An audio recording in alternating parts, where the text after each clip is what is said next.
नमस्कार, श्रीराम टाइम्स मध्ये मी कैलास सोनवणे आपले हार्दिक स्वागत करतो। सुरुवातीला पाहूया 24 तासातील ताज्या घडामोडी।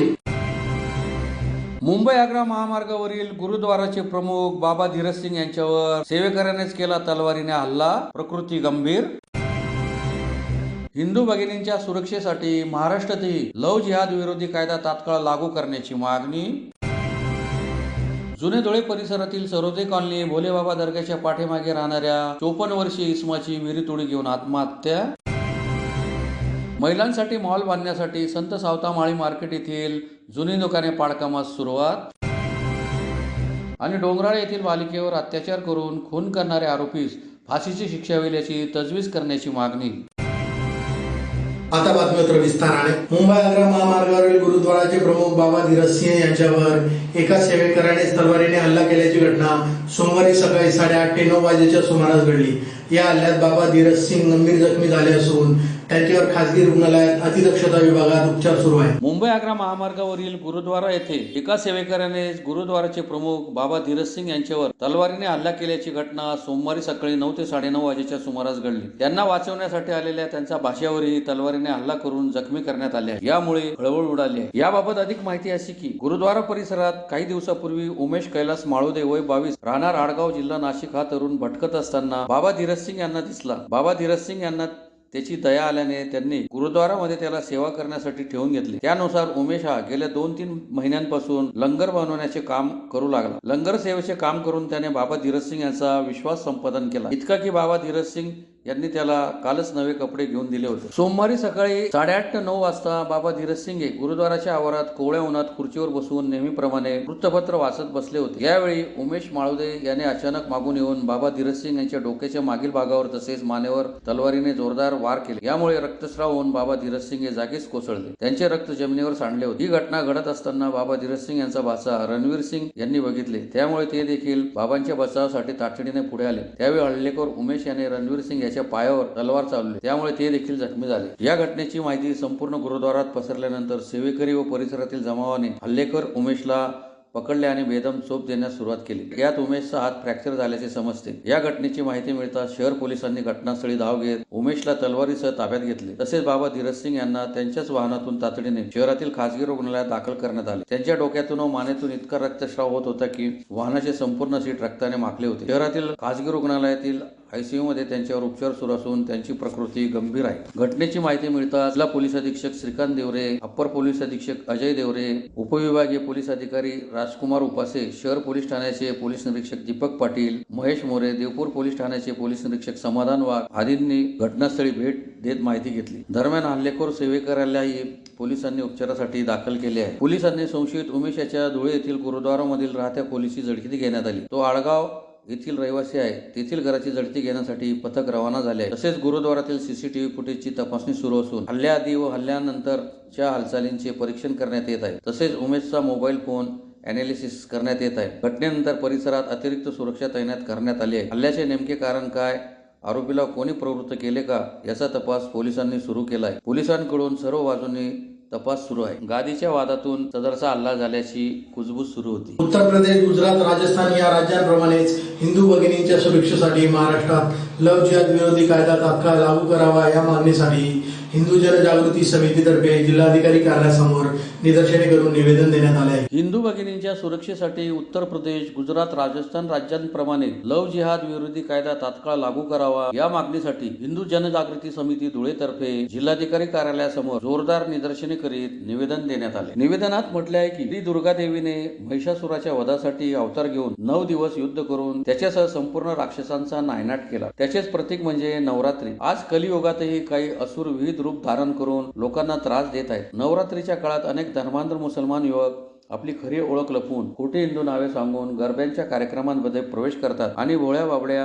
हिंदू युवतींना आपल्या प्रेमजलात अडकवतात। गरबा आणि दांडिया यासारख्या हिंदूंच्या धार्मिक आयोजनांना लव्ह जिहादचे माध्यम बनवले जात आहे। लव्ह जिहाद हा केवळ वैयक्तिक स्तरावरील गुन्हेगारी कृत्य नसून ते एक संघटित, नियोजनबद्ध आणि वैचारिक युद्ध आहे। यामध्ये खोटी ओळख, प्रेमजाळ, विवाह, धर्मांतरण, लैंगिक शोषण, वेश्या व्यवसाय, निर्गुण हत्या, मानव तस्करी आणि विक्री, मानवी अवयवांची विक्री आणि दहशतवादी कारवायात सहभाग इथपर्यंत गंभीर गुन्ह्यांचा समावेश होतो। राज्यात श्रद्धा वालकरचा खून, तसेच मुंबई, रायगड, अमरावती, अकोला, नगर, कोल्हापूर, नागपूर आदी अनेक ठिकाणी हिंदू मुलींना फसवणे, अपहरण करून बलात्कार करणे, धर्मांतरास नकार दिल्यास हत्या करण्यात आली आहे. राष्ट्रीय गुन्हे नोंदणी अहवालानुसार 2016 ते 2023 मध्ये सुमारे देशभरात 16,10,000 महिला आणि मुली बेपत्ता झाल्या होत्या. त्यापैकी सुमारे 2,30,000 आजही सापडलेल्या नाही. सन 2021 मध्ये सर्वाधिक बेपत्ता महिलांची संख्या महाराष्ट्रात नोंदवली गेलेली आहे. अशा अनेक घटना महाराष्ट्रात घडल्या आहेत. त्यामुळे जर नारी सुरक्षित राहिली तर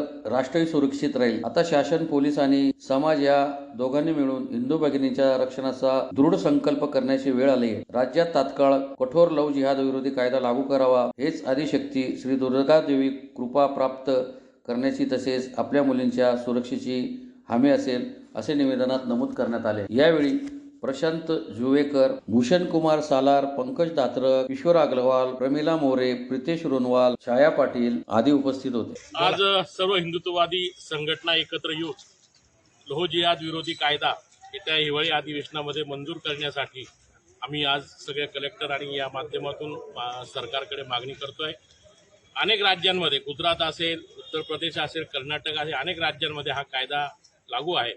त्याच धर्तीवर हा कायदा लागू करून जे हिंदू महिलांची फसवणूक करत असतील, विशिष्ट धर्माच्या नावाखाली फसवणूक करत असेल, अशांना कडक शिक्षा होण्यासाठी हा कायदा लागू करा, या मागणीसाठी आज आम्ही निवेदन देतो. धुळे शहरातील जुने धुळे परिसरातील सरदेव कॉलनी भोलेबाबा दर्ग्याच्या पाठीमागे राहणाऱ्या 54 वर्षीय इसमाने विहिरीत उडी घेऊन आत्महत्या केल्याची घटना सोमवारी उघडकीस आली. धुळे शहरातील जुने धुळे परिसरातील सरोदे कॉलनी भोलेबाबा दर्गाच्या पाठीमागे राहणाऱ्या एका 54 वर्षीय इसमाने विहिरीत उडी घेऊन आत्महत्या केल्याची घटना सोमवारी उघडकीस आली. याबाबत अधिक माहिती अशी की शहरातील जुने धुळे परिसरातील सरोदे कॉलनी भोलेबाबा दर्गाच्या पाठीमागे दगडू महादू शिंपी वय 54 हे राहतात. ते घरच्यांना गावाला जातो असे सांगून 2 दिवसापूर्वी निघून गेले होते. परंतु बाजूलाच असलेल्या विहिरीत 2 दिवसानंतर त्यांचा मृतदेह आढळून आला. त्यामुळे त्यांनी आत्महत्या केल्याचे समोर आले आहे. घटनेची माहिती मिळताच माजी नगरसेवक देवेंद्र सोनार यांनी लागलीच घटनास्थळी धाव घेतली. तसेच मृतदेह बाहेर काढण्यासाठी मदत कार्य सुरू केले. मृतदेह बाहेर काढून शवविच्छेदनासाठी हिरे वैद्यकीय महाविद्यालयाच्या रुग्णालयात दाखल करण्यात आला आहे. दगडू शिंपी यांनी आत्महत्या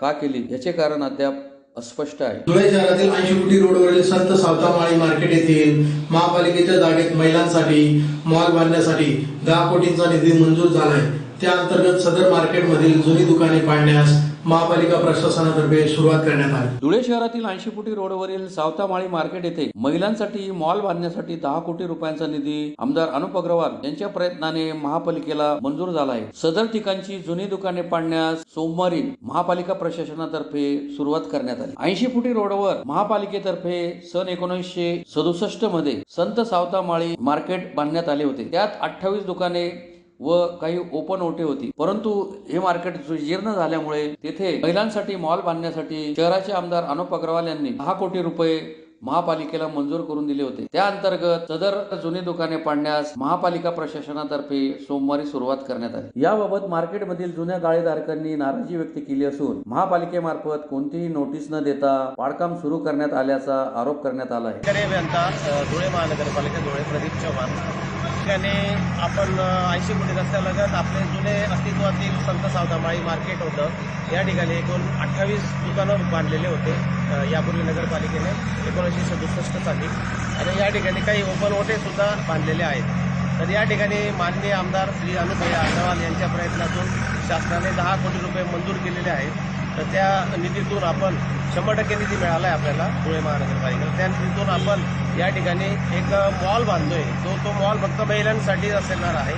तर या ठिकाणी जो मॉल बांधणार आहे त्यासाठी आपण हे जे अस्तित्वातील मार्केट आहे हे आपण आता पाडायला आपण सुरुवात केलेली आहे. तर इथल्या दुकानदारांनी आता एक 4-5 दिवसाची मुदत मागितलेली आहे आम्हाला.